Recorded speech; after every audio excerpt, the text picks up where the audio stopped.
Hola, mi nombre es Audrey Lugo y en el documental del día de hoy hablaremos de América, desde su comienzo con teorías de su poblamiento, viajando por el tiempo hasta los primeros asentamientos de las distintas culturas, observando sus tradiciones, características, estilos arquitectónicos, de sus áreas en específicas y generales, dando así cualquier información necesaria para lograr ampliar tu conocimiento sobre la historia y la arqueología de este gran continente.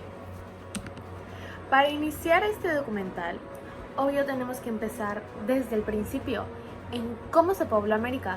Esta es una pregunta que todavía muchos investigadores se hacen y todavía se sigue investigando e indagando acerca de ella, sacando nuevas conclusiones. El día de hoy hablaremos de 3 teorías que se tienen acerca del poblamiento de América.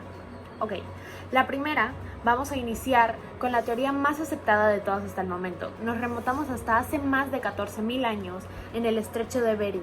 Nos ubicamos en Siberia, en el continente asiático, donde encontramos grupos de cazadores-recolectores que aún eran nómadas.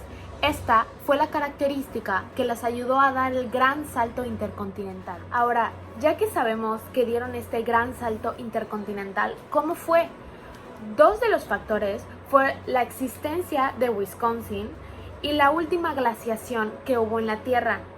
Esta creó un descenso en los niveles de los mares y estos 2 factores unidos formaron un istmo y de esta manera permitió que los nómadas siberianos atravesaran hasta la actual Alaska y de esta manera abrir su paso a América.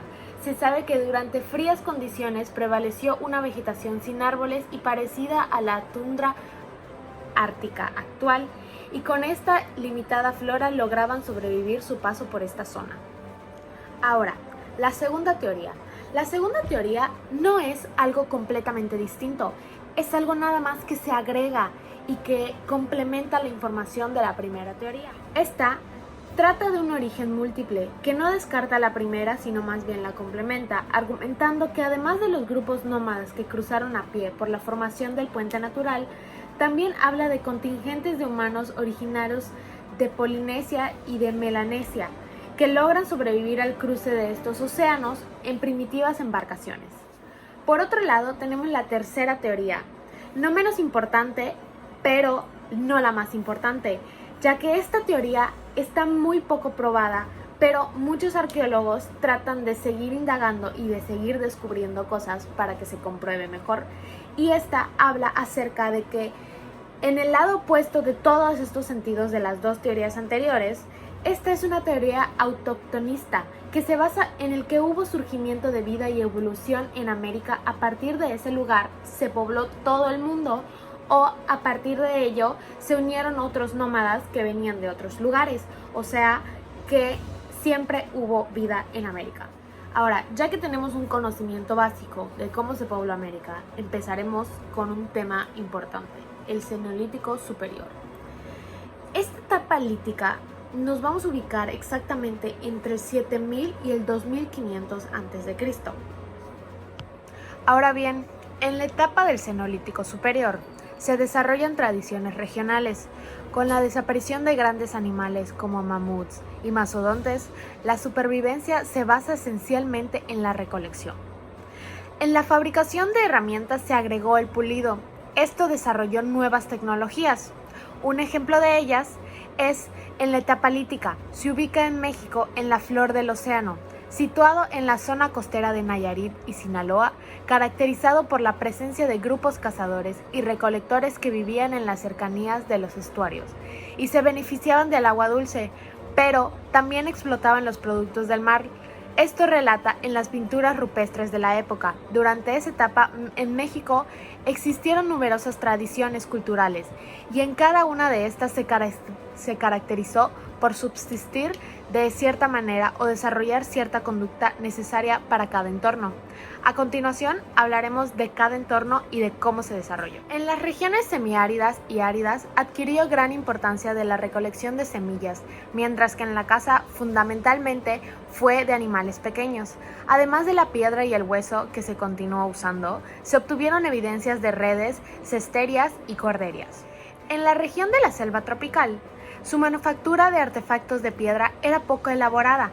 No desarrollaban patrones de conducta migratorios, ya que la disponibilidad de los recursos alimentarios era suficiente. En la tercera región, que es la región de tierras altas de Centroamérica, la recolección de plantas y moluscos era de agua dulce. También estaba la caza. La tecnología de manufactura de herramientas era un carácter arqueolítico. En la cuarta región, que es la región de la costa, la recolección de moluscos y de crustáceos en bahías y en algunas lagunas costeras, complementada por la pesca y la caza de la recolección. En la quinta, que es la cuenca lacustre de México Central, la recolección y la pesca eran los únicos recursos en los lagos. Ahora bien, pasaremos a las regiones de Mesoamérica. En este apartado vamos a hablar y explicar exactamente lo que Paul Kirchhoff nos enseñó. Él estableció límites y características de los pueblos mesoamericanos para el siglo XVI. Paul Kirchhoff distinguió que se trataba de una superárea cultural en la cual los rasgos que señalan son de sociedades complejas, profundamente estratificadas, en las que el Estado desempeña un papel central a través de apartados militares e ideológicos. Estas se desarrollan y se dividen y las denomina en Aridoamérica, Oasisamérica y Mesoamérica. Ahora bien, empezaremos por Aridoamérica. Aridoamérica consiste en una extensa región que abarca la parte norte de México y la parte sur de Estados Unidos, formada por extensas zonas desérticas y semidesérticas. La escasez de agua y las altas temperaturas entorpecieron la aparición de la agricultura, por ende, la de los grupos sedentarios, por lo que sus comunidades se conservaron con un carácter de cazadores-recolectores. Son escasos los vestigios arqueológicos, sin embargo, se han encontrado artes rupestres. Las pinturas rupestres se encontraron en cuevas de La Pila, La Candelaria en Coahuila, Boca de Potrerillos en Nuevo León, Boca de San Julio, Sierra de San Francisco, Guadalupe, San Borja y la Flecha de Baja California del Sur. Ahí se encontraron petrograbados y pinturas. El siguiente será Oasisamérica. Este abarcó del sureste de Estados Unidos, así como el noreste y noroeste de Sonora y Chihuahua. Su clima permitió el desarrollo de técnicas agrícolas, por lo cual los grupos étnicos que lo habitaron eran sedentarios. Vivían en cuevas acondicionadas y en aldeas que contaban con centros ceremoniales. Los vestigios arqueológicos que dejan se pueden encontrar en Paquimé, Valle de las Cuevas y 40 Casas, en la Sierra de Chihuahua. Ahora bien, la última, pero no menos importante, en las que tendremos un poco más de información seguido de esto, es Mesoamérica. Estuvo delimitada en el norte por una línea que une los ríos Pánuco, Lerma y Sinaloa. Al sur abarcó hasta la península de Nicoya, en Costa Rica. Esta región se caracterizó por una geografía sumamente variada, que debido a la diversidad de sus paisajes, suelos, climas, abundantes lluvias, la fertilidad de sus tierras y la variedad de plantas, fueron propicias para la agricultura, generando condiciones favorables para la vida humana y contribuyendo al surgimiento de grandes civilizaciones agrícolas. Entre ellas destacaron los olmecas, los mayas, los zapotecas, los mixtecos, los teotihuacanos, los toltecas, los mexicas y los purépechas.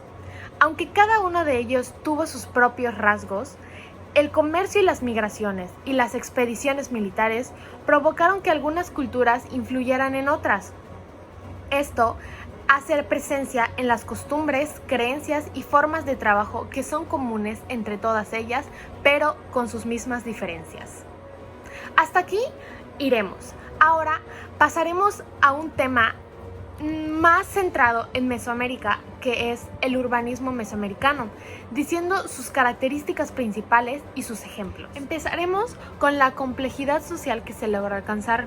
Esta fue evidente ya que para poder referirnos a una ciudad debemos tener presente la existencia de funciones administrativas, religiosas y políticas, en torno a clases dirigentes como nobleza, el sacerdocio, una jerarquía, y esto fue un proceso de construcción de edificios y el grado de organización que requiere es la evidencia de lo lejos que llegaron estas culturas. Los rasgos del urbanismo prehispánico mesoamericano se van a definir en los primeros asentamientos de la cultura olmeca. En ellos se puede identificar algunos de los patrones que se repetían con algunas diferencias locales. El sedentarismo ocupa un papel muy importante y genera la aparición de unos cambios en las pautas de acción de los miembros de los grupos que ven necesario el desarrollo de viviendas con un fin claro de habitación y cercanas a zonas productivas de animales y plantas. El agua y la disponibilidad de materiales se unen junto con las condiciones fundamentales estratégicas y de control de territorio, como los básicos en el inicio del preclásico. Los 3 yacimientos olmecas más destacados son en San Lorenzo, Tenochtitlán, La Venta y los 3 Zapotes.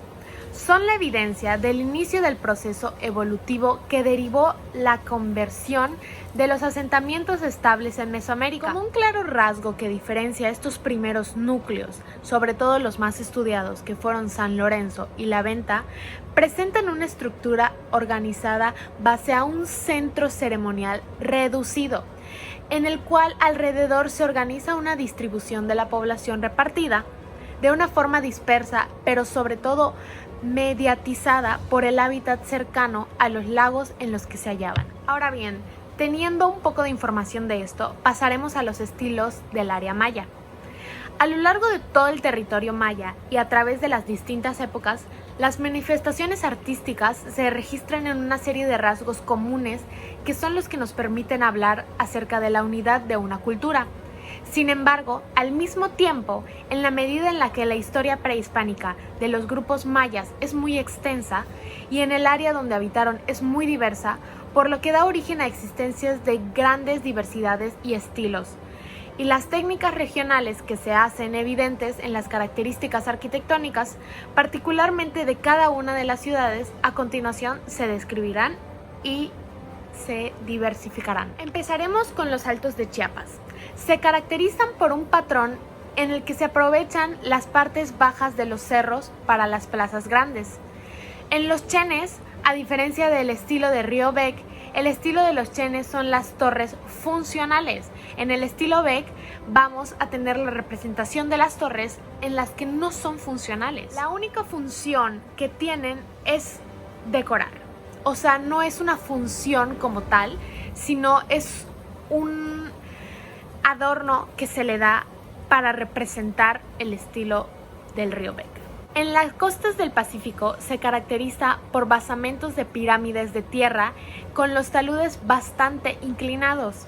En cambio, en la costa oriental se caracteriza por techos planos y con dinteles remetidos en los templos, los cuales son pequeñas dimensiones y cuyos pórticos o entradas están soportados mediante columnas. En cuanto al maya tolteca, se caracteriza por basamentos de talud con molduras entresacadas. Las escalinatas representan alfardas con cabezas de serpiente. Los palacios son salas y postilas con techos planos. En el Petén, definido por el uso de taludes tipo dental, que descansa sobre un talud corto, las esquinas de los basamentos son redondas, remitidas o invertidas, lo que otorga una planta de forma de estrella. Los basamentos están coronados con templos gruesos vanos y pesadas cresterías. En el estilo Puuc se caracteriza por el uso de edificaciones de muchos niveles y cuartos cuyas fachadas están decorados con columnas y pilastras rematadas con capiteles. Este estilo Puuc es el que nos caracteriza en nuestras zonas arqueológicas de Yucatán. Es el estilo que más abarca en nuestras zonas y el que más nos representa. Y regresando solamente un poco al Río Bec, volvemos a decir que se caracteriza por el uso de torres decorativas, únicamente decorativas, con escalinatas impracticables que desembocan a templos simulados. Estas escalinatas son imposibles de subir, o sea, no se puede. Simplemente tienen un uso decorativo. Así se resume. Ahora sí, como último punto, pasaremos a la cadena operativa. Este es un tema del cual surge todo esto.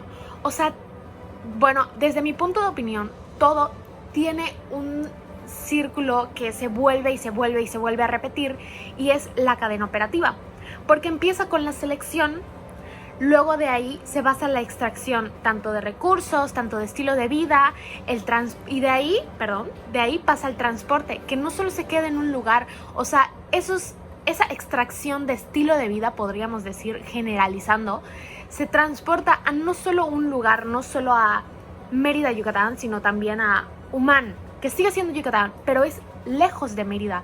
O sea, es un ejemplo en el que vemos como las cosas, la ciudad de Mérida, por así decir, y la sociedad se transporta a Humán.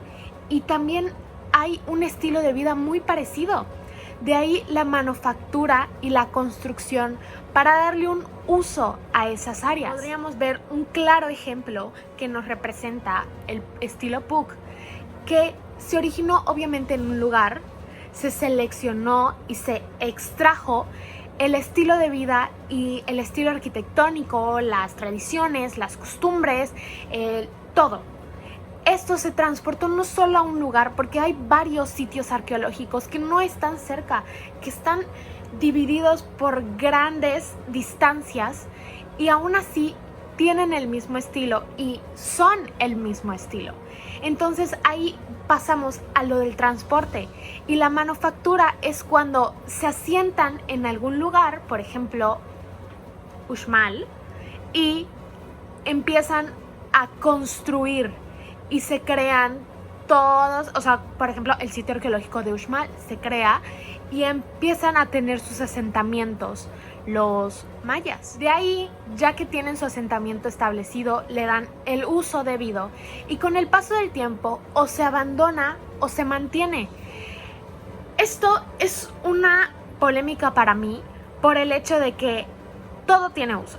En la cadena operativa se llevan los puntos de la selección, extracción, transporte, manufactura, construcción y el uso. Pero llega un momento en el que cambia la etapa, la sociedad, cambia todo. Simplemente es un cambio radical que se le da a la vida y tiene un abandono. Pero luego nosotros, los arqueólogos y pues personas que descubren estos lugares, le dan el uso correcto otra vez, o a veces incorrecto desgraciadamente, pero últimamente, gracias al INAH, se ha estado dando el uso correcto de los sitios arqueológicos que se descubren. Por ejemplo, el nuevo sitio arqueológico que se descubrió últimamente, se podría decir, en Xoclán. Entonces, ese sitio arqueológico tuvo su selección, su extracción, su transporte, su manufactura, su construcción, el uso, y hubo un momento en el que hubo su abandono.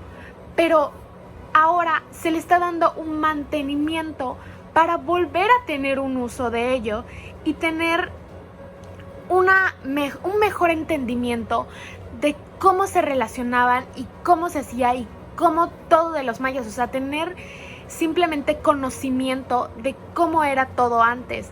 Entonces, esta cadena operativa, simplemente yo en lo personal siento que se vuelve a repetir, no tanto en la extracción y el transporte, pero sí, gracias a todos los arqueólogos, se le da un mantenimiento y otra vez una construcción, dándole un uso y teniendo presente todavía nuestras culturas. Y con eso terminamos el documental del día de hoy. Espero le haya gustado, maestro, y gracias.